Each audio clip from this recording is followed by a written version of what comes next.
Hey, it's Fabrizio Guido from Mr. Iglesias, and you're listening to the Man Cave Chronicles podcast with Elias. Welcome to another episode of the Man Cave Chronicles. Welcome to the party, pal! You're my boy, Blue! Yo, Adrian! A podcast with interviews of amazing guests from the world of pop culture. Oh, yeah! TV. Nice! Movies. Oh, I love the movies! Comedy and more. From deep inside the Man Cave, your host, Elias. Fabrizio, welcome to the cave. Thank you for having me. It's good to be here. How are you, man? What's new with you?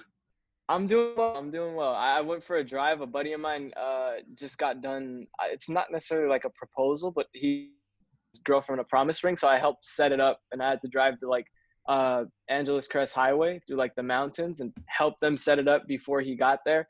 So I just got back from doing that. Oh, nice, man. Nice. How's Yeah. So how's the quarantine life treating you? Been going out a little bit more and more now?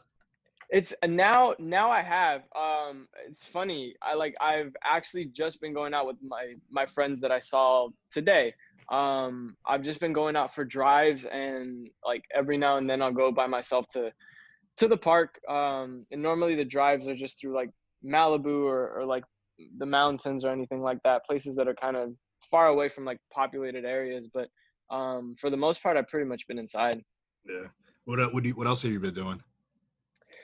Inside the house, I've been getting a lot of reading done, and I've been writing and drawing, which like I didn't have so much time to do so prior to kind of the pandemic, but now it's like I feel like that's what's keeping me a little sane. Yeah. So I've been doing some research on you, man. So you've been acting for a little while, writing, like you mentioned, directing, and you recently part 2 of Mr. Iglesias just premiered on Netflix, so we'll talk about that. But for the listeners, really quick, Sure. for the listeners, where are you originally from? I'm LA born and raised. Oh, wow. Yeah. Have you just been there all your life? Yeah, I've pretty much been here all my life. I think I moved outside of LA County maybe like once, but not long enough. I've never been out of California or really LA. Do you like living there? Oh, I love Los Angeles. I mean, I think it's totally different growing up here than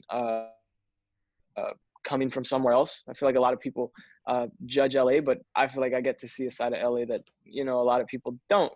I'm very familiar with the neighborhoods and the families that have been here for a really long time, and it's a whole other side that I don't think a lot of people get to see. What do you enjoy doing in LA? Is there like a certain thing that you can't wait for all this to end so you go back out there and do it?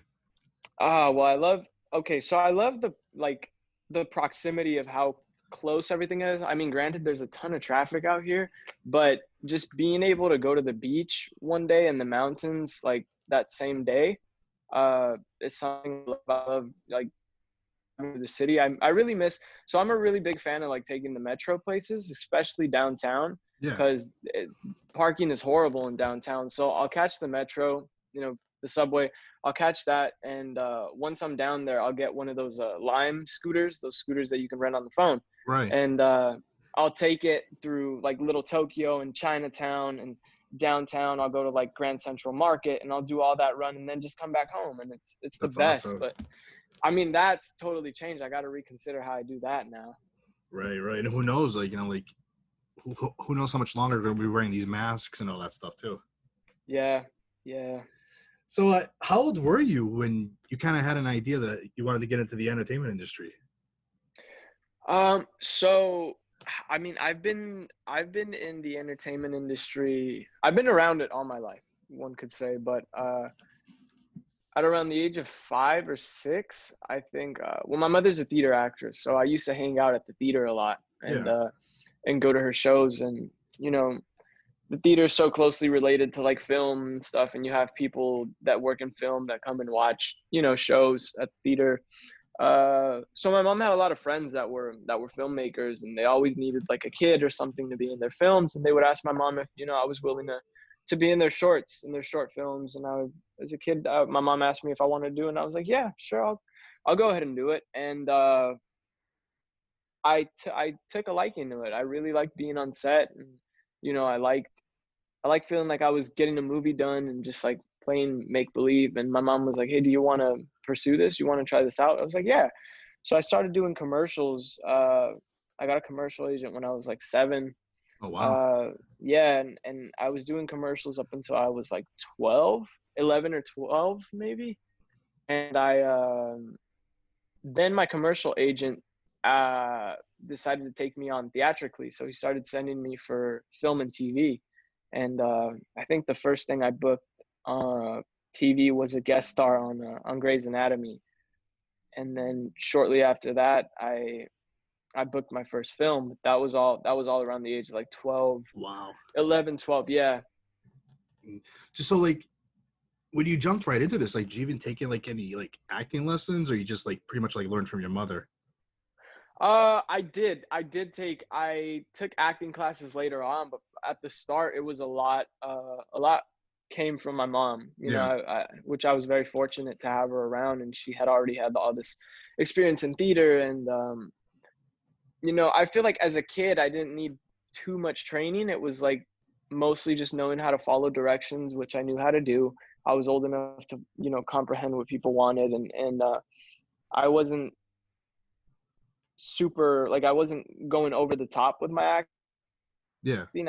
I would really take the scene and how I would take it just as a regular kid, and I think that helped me out a lot, that I wasn't trying to do anything. Thankfully, it's like everything was just very natural to me, and I just was very relaxed about it. Do you still take acting lessons to this day to keep up with everything? Yeah, so I went from going to actual like classes to just kind of training one on one with a coach occasionally, which I actually haven't trained in a while, because I'd say probably like, I don't know, maybe 8 months, um, a little over 8 months. I mean, just because I had gotten busy with the show, and that in itself, if Mhm. I was at work every day, I kind of considered it like I was training, because I was just sharp and I wanted to enjoy. On my Mm, weekends, I still wanted to have a personal life. right. But yeah, I went from like a class with a lot of people, which I was at when, as a teenager, to just kind of training with the coach one on one. Mm. How did you find it like challenging at all, like balancing like your acting career and trying to live like a normal life as a teenager too? I don't think so. I mean, there was a lot of times when I had to pass on birthday parties, or events that friends had. Um, but no, I to be honest with you, I really didn't. I didn't feel it too much. I mean, some things that helped was the fact that I was homeschooled growing up as well. Yeah. So I started getting homeschooled in fifth grade, and so I mean, I did miss school and I missed my friends at school, but I still saw them, and throughout middle school and high school, a lot of my friends lived in my neighborhood. So as soon as I would wake up late, I wasn't good at homeschool. I would wake up late, and by the time I was up at like 1 p.m., my friends were getting out of school at around like 2 or 3. So I was linking up with them right after. Mm, that's And interesting. so I didn't really miss it all too much. Yeah. Mm. So you mentioned earlier, you did the film too. I saw that you did the World War Z with Brad Pitt. How was it being on something like that? Yeah, so that was that was a real turning point for me. I'd never traveled really outside of uh, like California. I think just Mexico. I had traveled to Mexico, but this was like a lot of firsts. This experience was like, I had auditioned for the film. I had gone to Paramount around the time that I told you that I had started going out theatrically, and Yeah. and I had booked the film, and I was set to go out to London, England for 4 months, 3.5 months or 4 months, something like that. That's counting reshoots. But I was sent to the UK with my mom. I had to take my legal guardian. I was underage at the time, and I had gone to London, England for 3 months, and I was on this huge set, and I loved it. I mean, I at the time I was a kid, and I was really into action films and all the cool things that were on set. I mean, we were dealing with like explosions and zombies and helicopters and green screen, and all this makeup, and I was like a kid in a candy store. I believe it. I believe it. It's like what was the reaction of your friends after you filmed a movie like that?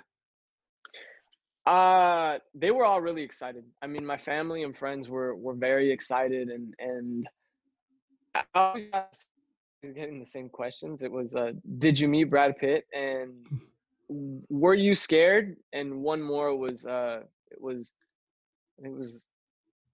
were the zombies, was the makeup on the zombies real? And I'll be to answer, I wasn't scared. I was never scared. I was actually really, really excited to be there.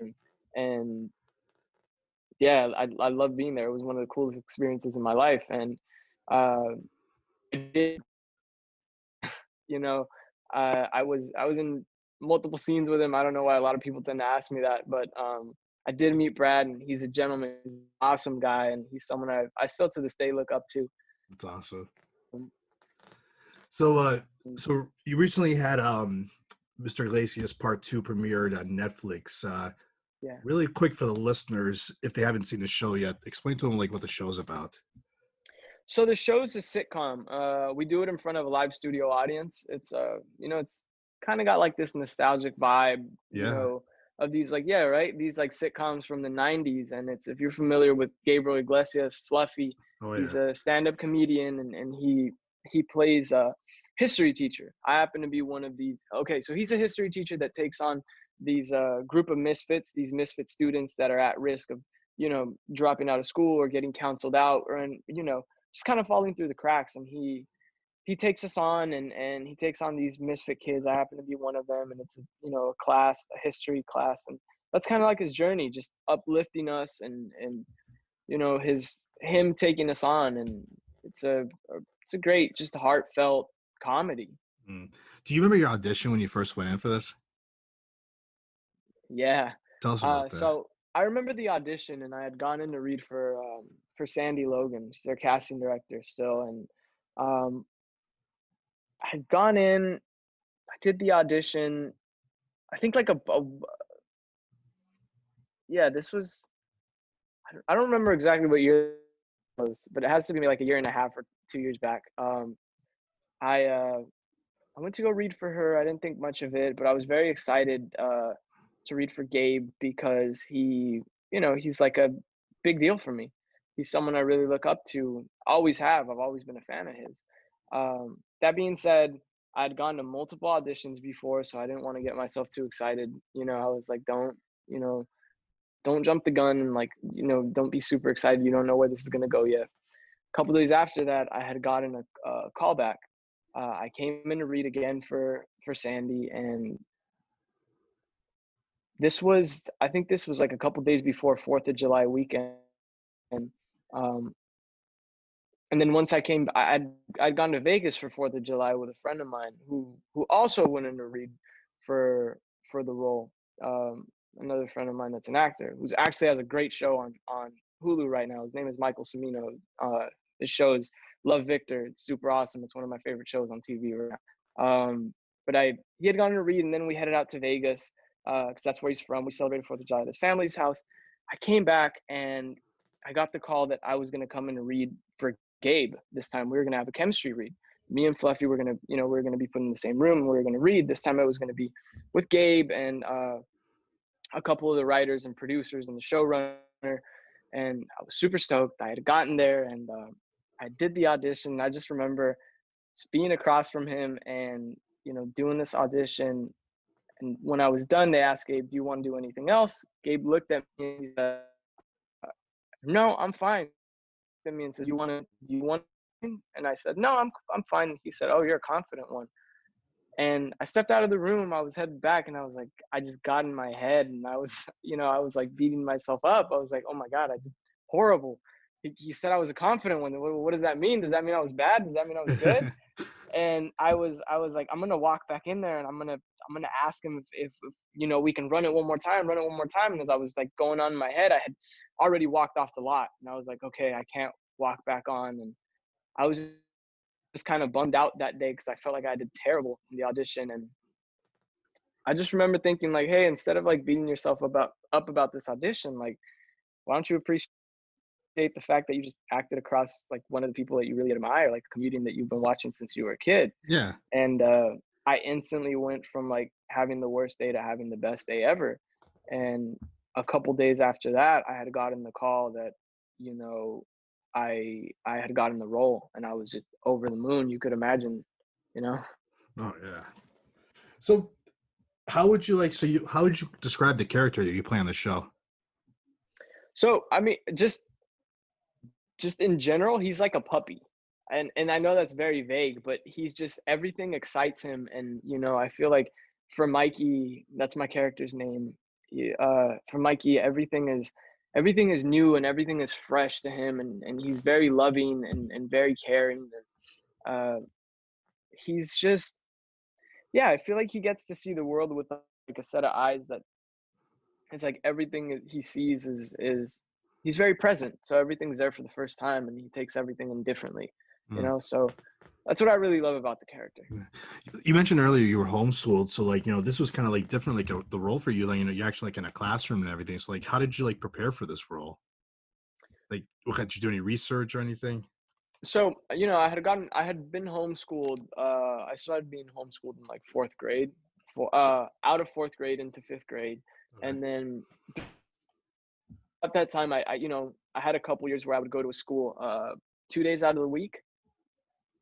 So I would go to a school 2 days out of the week, and everyone at that school would go to school 2 days out of the week, and then the rest were, you know, they were homeschooled. We basically Okay. just show, you know, go to a few classes, Gotcha. give our work into our teachers, and then do the rest of our work online on our, you know, on our computers on our own time. And so I'm familiar with the concept of like being in school. Yeah. You'd be surprised. I feel like so naturally in a setting or set, like you automatically start to that classroom very easily. Like when we're left in between takes, it doesn't feel like a set. It feels like we're really in a classroom. You know, all of us are sitting down and trying to talk. When we get there in the morning, it feels like we're going to school in a way, because it's like I got to wake up at like 6 and be at set like, you know, 7, 8, depending what time we actually clock in. But I'm there. You know, all these students show up, which are my castmates that I love, and we're just waiting on Gabe, aka our teacher, you know, and we're waiting to get started. And before he gets started, we're just messing around in the classroom. Once he gets there, it's like time to learn. Only this time we're learning our lines. How like how awesome is it like filming like in front of like a live audience?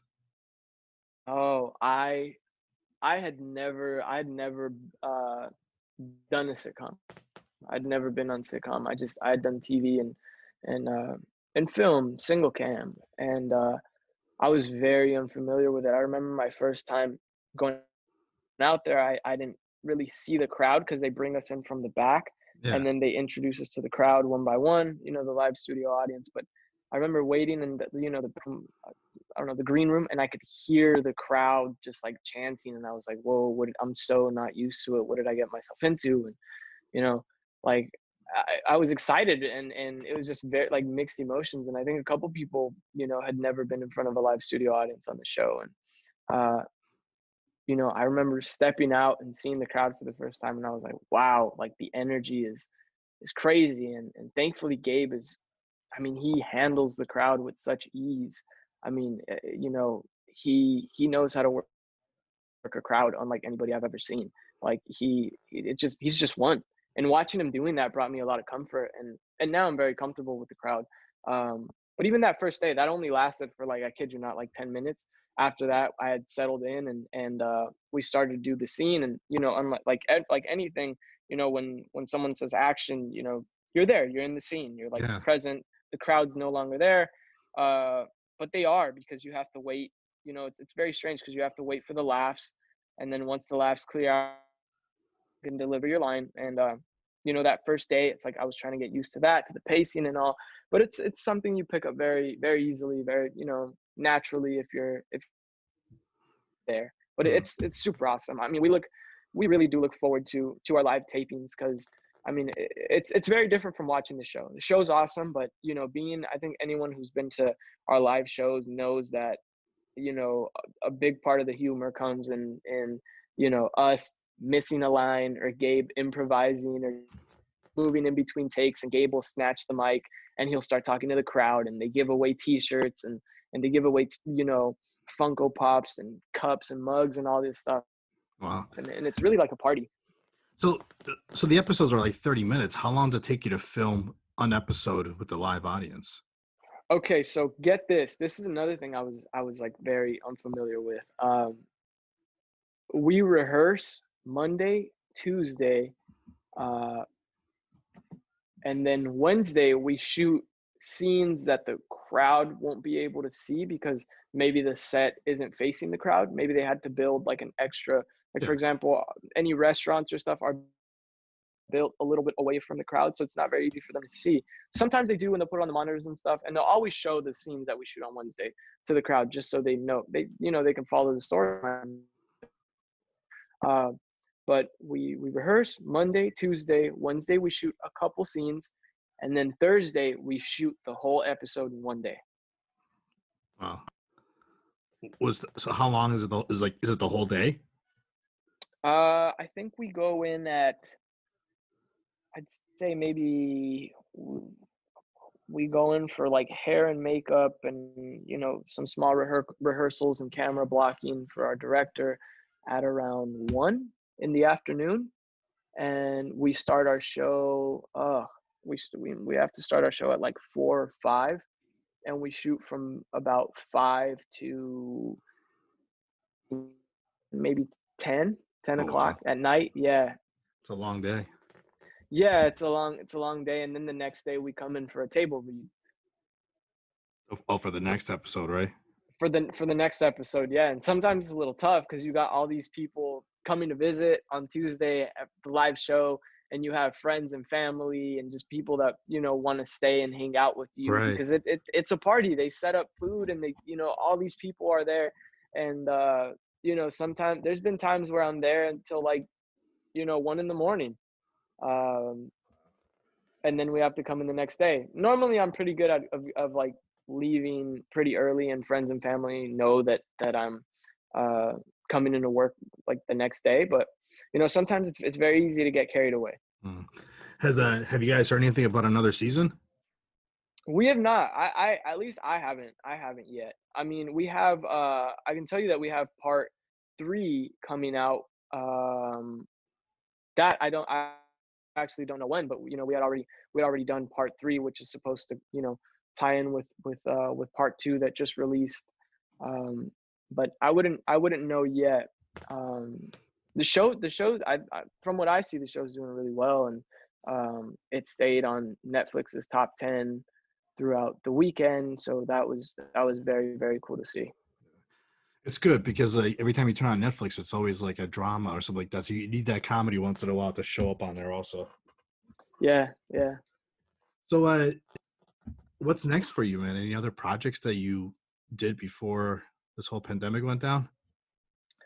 Well, I had started working on one. I still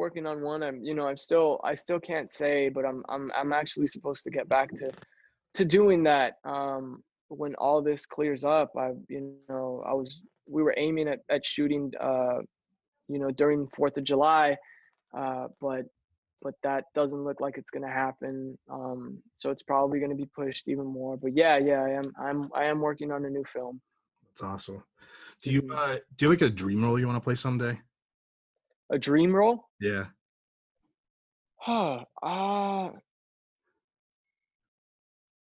I've never actually thought about my dream role. I know I have people that I like to be surprised. I don't really have expectations or anything that I want to do.